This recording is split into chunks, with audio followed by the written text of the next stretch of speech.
Olá, sejam muito bem-vindos ao Dicas de Dor Crônica. Eu sou o Dr. Yuri Martins, sou um médico da dor na região de St. Louis, no Missouri e no sul de Illinois. E neste episódio vamos conversar sobre um tema que muitos pacientes me perguntam no consultório: sauna, banhos quentes, sauna com calor infravermelho e outras terapias baseadas no calor para dor crônica. O uso de calor para o tratamento de dor é algo familiar. Muitas pessoas já usaram uma bolsa térmica, um banho quente, uma banheira de hidromassagem quando estavam com dor muscular. O calor pode trazer conforto, relaxamento e uma sensação de alívio. E, para muitos pacientes com dor crônica, a ideia de usar calor em vez de mais uma medicação parece bastante atraente. Mas a pergunta principal não é apenas se o calor é agradável. A pergunta mais importante é a seguinte: sauna ou outras terapias de hipertermia realmente podem ajudar no tratamento da dor crônica?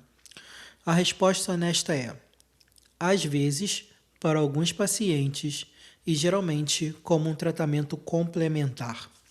Isso significa que a terapia com calor pode ajudar algumas pessoas a sentir menos dor, mover-se melhor ou participar com mais facilidade de reabilitação. Mas ela não é uma cura e não deve ser vendida como substituta de um plano completo de tratamento da dor. Neste episódio, vou explicar o que são sauna e terapias de hipertermia, por que o calor pode reduzir a dor, quais condições de dor crônica têm evidência mais forte e como pacientes devem pensar sobre como usar o calor de forma segura para o tratamento da sua dor crônica. E o que queremos dizer com terapia com calor? Quando as pessoas ouvem o termo terapia de calor, elas podem pensar em muitas coisas. Essas terapias são relacionadas, mas não são a mesma coisa.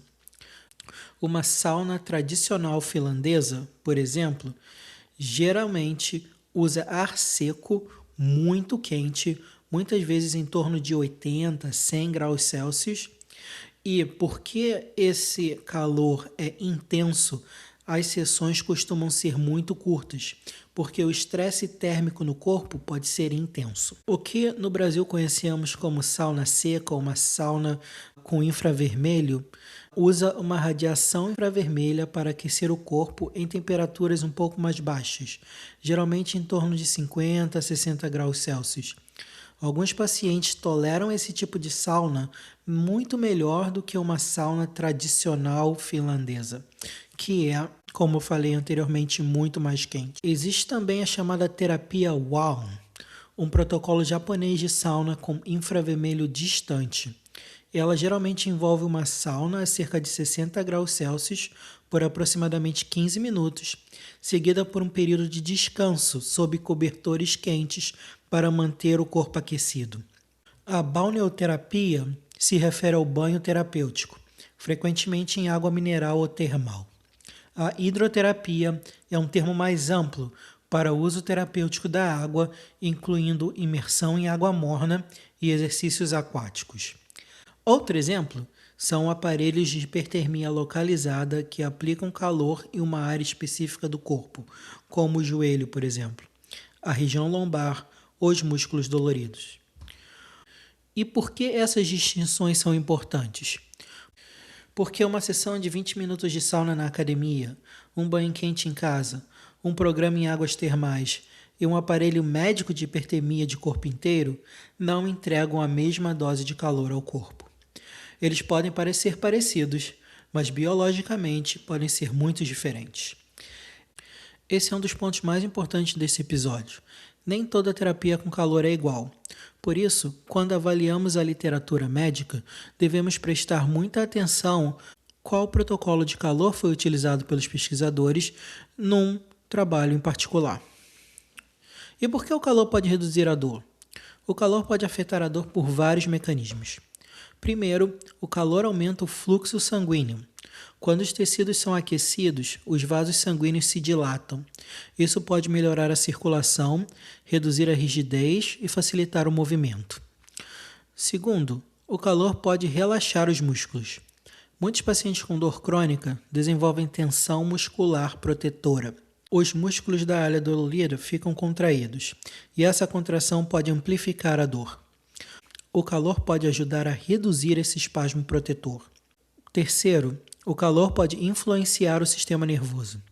A sensação de calor ativa receptores sensíveis à temperatura na pele e nos tecidos mais profundos do corpo. Esses sinais podem interagir com as vias de processamento da dor e reduzir temporariamente a percepção dolorosa. Quarto, a exposição repetida ao calor pode afetar a inflamação e a fisiologia do estresse. Alguns estudos sugerem que o calor pode influenciar mediadores inflamatórios, a atividade do sistema nervoso autônomo e proteínas de choque térmico. Mas é importante ter cuidado com essa interpretação. Esses efeitos biológicos são interessantes, mas não significam que o calor consiga tratar todas as causas de dor crônica. Para mim, um dos benefícios mais práticos do calor é que ele pode ajudar as pessoas a se movimentarem. Se o calor reduz a rigidez o suficiente para que o paciente consiga caminhar, alongar, fazer exercícios ou dormir melhor, então ele pode apoiar indiretamente a recuperação e a melhora funcional. É assim que eu geralmente penso sobre o calor na prática clínica. O calor não é uma solução isolada, mas pode abrir uma janela que permite melhor movimento e melhor reabilitação. E onde a evidência é mais forte? Agora vamos falar sobre a evidência científica por condição de dor crônica. A primeira condição é a fibromialgia. A fibromialgia é provavelmente a condição de dor crônica com maior evidência de resposta a terapias baseadas em calor. Estudos de hidroterapia, balneoterapia e hipertermia de corpo inteiro sugerem que alguns pacientes com fibromialgia podem apresentar redução da dor e melhora da qualidade de vida. Alguns estudos com hipertermia de corpo inteiro por infravermelho A filtrado por água também mostraram melhora da dor em pacientes com fibromialgia, com benefícios que duraram além do período de tratamento. Eu sei, eu falei um nome longo muito grande. Então vamos explicar. Hipertermia de corpo inteiro por infravermelho A filtrado por água é uma forma de terapia com calor supervisionada medicamente. Ela usa luz infravermelha filtrada para elevar a temperatura central do corpo de forma controlada, semelhante a uma febre leve. O filtro de água remove comprimentos de onda que aqueceriam excessivamente a pele, permitindo um aquecimento mais profundo e melhor tolerado. Essa terapia é diferente de uma sauna comum. É uma terapia médica mais controlada e deve ser supervisionada por um médico. E por que isso pode ser relevante para a fibromialgia? A fibromialgia não é simplesmente o problema de uma articulação, um disco ou um nervo. Ela é uma condição de sensibilidade dolorosa generalizada. Frequentemente está associada a fadiga, sono ruim, sintomas cognitivos e aumento da reatividade do sistema nervoso. Por isso, tratamentos que influenciam a regulação da temperatura corporal, o sistema nervoso autônomo, o sono, o humor e o processamento da dor podem ser particularmente relevantes. No entanto, os pacientes precisam manter expectativas realistas. A terapia com calor é um tratamento complementar. Ela não substitui o exercício, a otimização do sono, suporte à saúde mental, técnicas de ritmo e conservação de energia, medicamentos quando apropriado e tratamento de condições associadas. Alguns pacientes com fibromialgia se sentem muito melhor com o calor. Contudo, outros podem se sentir pior se a exposição ao calor for muito intensa. Calor em excesso também pode provocar fadiga, tontura, dor de cabeça ou piora dos sintomas no dia seguinte. Mais uma vez, a dose importa. Em muitos estudos, as sessões de calor são aplicadas 2 a 3 vezes por semana por cerca de 15 a 30 minutos, dependendo do protocolo. Osteoartrite do joelho ou artrite do joelho é a segunda condição em que o calor pode ajudar. A dor da artrite do joelho geralmente está associada à rigidez da articulação, redução da mobilidade, fraqueza muscular e inflamação ao redor da articulação. A hipertermia localizada e as terapias com águas termais mostraram benefícios em alguns estudos, incluindo melhora da dor, rigidez, capacidade de caminhar e função nas atividades diárias. Isso faz sentido de um ponto de vista clínico. O calor pode fazer uma articulação rígida se tornar mais móvel, pode relaxar os músculos ao redor, pode ajudar o paciente a participar com mais conforto de exercícios de fortalecimento e mobilidade. Mas o calor não deve ser visto como o principal tratamento da osteoartrite do joelho. A base do tratamento continua sendo exercício terapêutico, controle de peso quando relevante, fisioterapia, medicamentos apropriados, infiltrações em pacientes selecionados e, às vezes, cirurgia quando o tratamento conservador não é suficiente. O calor pode ajudar os sintomas, mas não reconstrói a cartilagem. Na prática, para a osteoartrite do joelho, o calor superficial costuma ser aplicado com bolsas quentes ou almofadas térmicas úmidas por cerca de 20 a 30 minutos por sessão, frequentemente 1 ou 2 vezes ao dia por algumas semanas. Uma forma mais estruturada de hipertermia localizada também foi estudada com diatermia por micro-ondas aplicada diretamente no joelho por 30 minutos, 3 vezes por semana, durante 4 semanas. Em um estudo, esse protocolo foi associado à melhora da dor, rigidez, função diária e desempenho na caminhada por até 16 semanas. Uma dica prática é que o calor pode ser especialmente útil antes dos exercícios. Se o calor reduzir a rigidez e o desconforto, o paciente pode conseguir participar melhor dos exercícios de fortalecimento do quadríceps e de outras formas de reabilitação. Mas os pacientes devem evitar calor excessivo, proteger a pele contra queimaduras e lembrar que o calor localizado funciona melhor como complemento ao tratamento padrão da osteoartrite.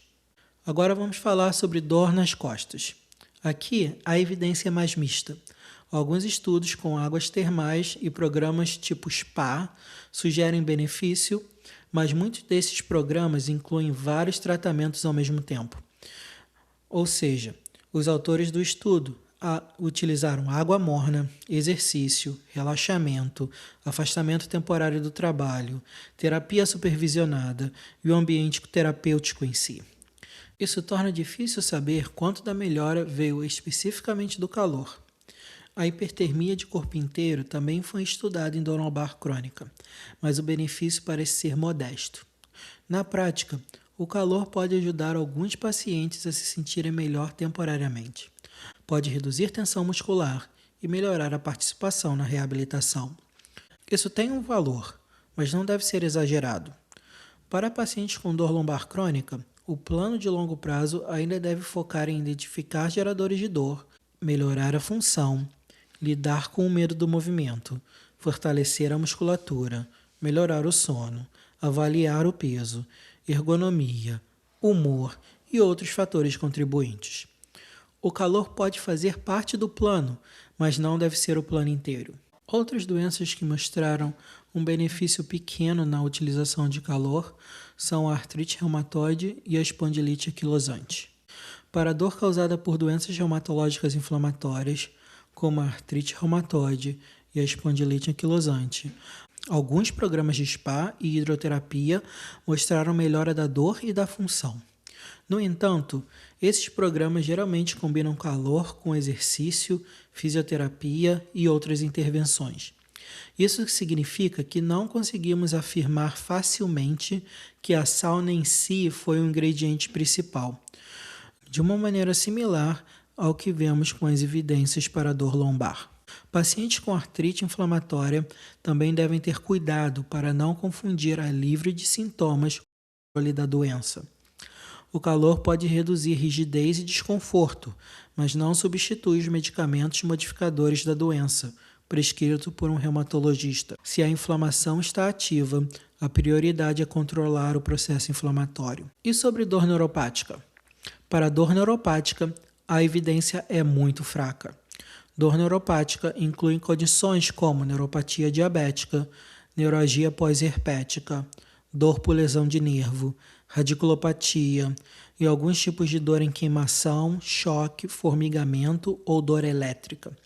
Atualmente, Não há evidência controlada forte de que sauna ou hipertermia de corpo inteiro tratem de forma confiável a dor neuropática. Isso é muito importante. Alguns pacientes podem sentir conforto temporário com o calor, mas outros podem estar em risco porque a neuropatia pode reduzir a sensação de temperatura. Se o paciente não consegue perceber adequadamente o calor, queimaduras se tornam um risco real. Isso é especialmente importante para pacientes com neuropatia diabética. Banheiras quentes, bolsas térmicas e água muito quente podem machucar a pele se a sensibilidade estiver reduzida. Por esse motivo, na minha prática, eu geralmente oriento pacientes com neuropatia periférica ou sensibilidade reduzida a evitar terapia com calor ou frio, a menos que tenham sido avaliados e orientados especificamente por seu médico. Sauna não é a mesma coisa que um protocolo médico de hipertermia. Um dos maiores erros do marketing de bem-estar é pegar um estudo médico com um protocolo específico de calor e aplicar essa conclusão a qualquer produto de sauna. Por exemplo, alguns estudos usam aparelhos controlados de hipertermia de corpo inteiro que monitoram a temperatura e entregam uma dose térmica específica. Outros estudos usam banhos minerais em temperaturas controladas. Outros usam hipertermia localizada por micro-ondas aplicada em uma articulação específica. Isso não é a mesma coisa que dizer qualquer sauna trata dor crônica. A resposta do corpo depende de muitos fatores: temperatura, pressão, umidade, hidratação, tamanho corporal, saúde cardiovascular, medicamentos, tolerância ao calor e se a pessoa descansa após a sessão. Uma sessão curta de sauna e um protocolo clínico estruturado de hipertermia podem parecer relacionados, mas não são intercambiáveis. Os pacientes devem ter cuidado com afirmações muito fortes na internet. Por exemplo, sauna cura dor crônica. Sauna infravermelha desintoxica a inflamação. Terapia com calor reverte dano nos nervos. Sauna substitui medicamentos para dor. Essas afirmações vão além da evidência. Uma frase mais específica seria: terapias estruturadas com calor podem ajudar alguns pacientes com dor crônica, especialmente fibromialgia e artrite do joelho, quando usadas com segurança como parte de um plano de tratamento mais amplo. Então, como os pacientes podem tentar terapias com calor com mais segurança? Para pacientes que toleram bem o calor e não têm contraindicações médicas, uma abordagem cautelosa e razoável. Comece devagar e com baixa intensidade. Não comece com calor extremo ou sessões longas. Uma exposição breve é mais segura do que tentar aguentar o desconforto. Hidrate-se antes e depois. A exposição a calor pode causar suor, desidratação e tontura. Evite álcool. Álcool e sauna são uma combinação perigosa, porque ambos podem reduzir a pressão arterial e prejudicar o julgamento. Não use sauna se estiver doente, com febre, desidratado ou sentindo que pode desmaiar. Pare imediatamente se desenvolver dor no peito, falta de ar, tontura intensa, confusão, palpitações ou fraqueza. Durante suas sessões de hipertermia como sauna, tenha cuidado ao se levantar. O calor pode reduzir a pressão arterial e aumentar o risco de desmaio, especialmente ao sair da sauna ou do banho quente. Evite dormir com bolsas térmicas. Isso pode causar queimaduras. Não aplique calor intenso em áreas com sensibilidade reduzida. Pacientes com neuropatia diabética, doença vascular significativa ou alteração da sensibilidade à temperatura devem ter um cuidado muito especial. E quem deve conversar com o médico antes? Pacientes devem conversar com o médico antes de usar sauna, banheiras quentes ou hipertermia de corpo inteiro, se tiverem doença cardíaca instável, infarto recente, estenose aórtica grave, pressão arterial descontrolada, se apresentam desmaios frequentes, tontura intensa, disfunção autonômica significativa, doença renal avançada, restrição de líquidos, gravidez, intolerância ao calor, neuropatia com redução da sensibilidade, feridas abertas, infecção ativa na pele, alto risco de desidratação ou condições médicas complexas. Pacientes que usam medicamentos que afetam a pressão arterial também devem ter cautela. Isso não significa que todos os pacientes nessas categorias nunca possam usar calor. Significa que a decisão deve ser individualizada, como em qualquer tratamento médico. E o que os pacientes devem esperar de forma realista?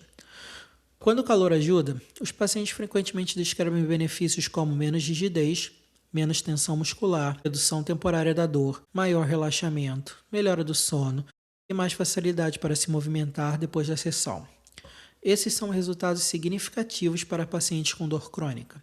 Mas os pacientes não devem esperar que a terapia com calor elimine permanentemente geradores estruturais de dor, como estenose espinhal grave, artrite avançada, instabilidade articular ou compressão nervosa. O calor pode melhorar sintomas, mas não necessariamente corrige a anatomia subjacente. Um bom teste é funcional. Depois da terapia com calor, você se movimenta melhor? Consegue caminhar melhor? Consegue alongar com mais conforto? Consegue dormir melhor? Consegue participar melhor da reabilitação? Se a resposta for sim, o calor pode ser uma ferramenta útil. Se a resposta for não, ou se os sintomas piorarem depois da aplicação de calor, talvez essa não seja a melhor terapia para você. Então, qual é a nossa mensagem final? Sauna e outras terapias de hipertermia podem ser usadas como tratamentos complementares para aliviar a dor em alguns pacientes, mas precisam ser discutidas com honestidade. A evidência mais forte é para terapias estruturadas com calor, especialmente terapias em água morna, balneoterapia e protocolos supervisionados de hipertermia em condições selecionadas. A fibromialgia parece ser a condição de dor crônica com maior suporte na literatura. A osteoartrite do joelho também tem evidências encorajadoras. A dor lombar crônica pode melhorar em alguns pacientes, mas o efeito geralmente é modesto e deve ser combinado com reabilitação ativa. Para a dor neuropática, a evidência é insuficiente e podem haver riscos de segurança se o paciente tiver redução da sensibilidade à temperatura. Enfim, a terapia com calor pode ajudar. Ela pode reduzir rigidez, relaxar músculos, melhorar o conforto e ajudar alguns pacientes a se moverem melhor. Mas o calor também é um estresse fisiológico. Não é apenas um luxo de bem-estar. Para o paciente certo, na dose certa, o calor pode fazer parte de um plano cuidadoso de tratamento da dor crônica. Para o paciente errado, na dose errada, pode causar tontura, desidratação, piora dos sintomas ou até lesão. Como em muitos tratamentos para dor crônica, a pergunta principal não é simplesmente se sauna é boa ou ruim. A melhor pergunta é: isso é seguro para este paciente, para esta condição, nesta dose, como parte deste plano mais amplo de tratamento? E é aí que o cuidado individualizado em dor faz diferença. Se você vive com dor crônica e está se perguntando se sauna, banhos quentes, calor infravermelho, infiltrações, medicamentos, fisioterapia ou outros tratamentos podem ser apropriados para você, considere discutir seus sintomas com um especialista em dor. Você também pode visitar meu site para mais dicas sobre dor crônica em www.ycmartins.com. Você também pode entrar em contato com minha clínica para agendar uma avaliação. A dor crônica é complexa, mas pode ser tratada. O melhor plano costuma ser aquele desenhado de acordo com seu diagnóstico, seus objetivos e seu histórico médico. Obrigado por ouvir o Dicas de Dor Crônica. Este podcast tem finalidade exclusivamente educativa e não deve ser usado como substituto de orientação médica direta do seu médico ou de outro profissional de saúde qualificado. Quaisquer pontos de vista, pensamentos e opiniões expressos neste episódio são exclusivamente do apresentador e não refletem necessariamente as opiniões, políticas ou posições do empregador, empresa, instituições ou outras partes associadas ao apresentador.